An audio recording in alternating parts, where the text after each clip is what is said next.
Umargam fisherman સર્વોદય સહકારી સોસાયટીના chairman અને નારગોલ માછી સમાજના પ્રમુખ શૈલેષ વડીવાલા. હાલ ગઈકાલે નારગોલના ખાડીમાં પુષ્કળ પ્રમાણમાં મૃત પાયે મચ્છીઓ મળી આવી, જે કિનારા પર લાગેલી હતી.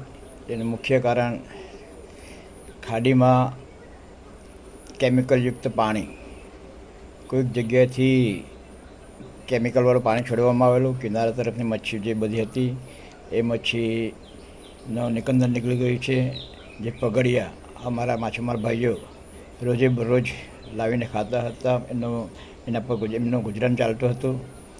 એઓને હાલ કપરી પરિસ્થિતિ થઈ ગઈ છે કે દરિયામાં મચ્છી, અહીં કિનારા પરની મચ્છી બધી નાબૂદ થઈ ગઈ છે.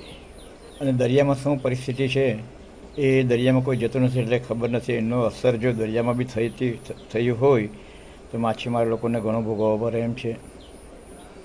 જેની બાબતમાં અમે હું JPCBને બી ફરિયાદ કરી રહ્યો છું.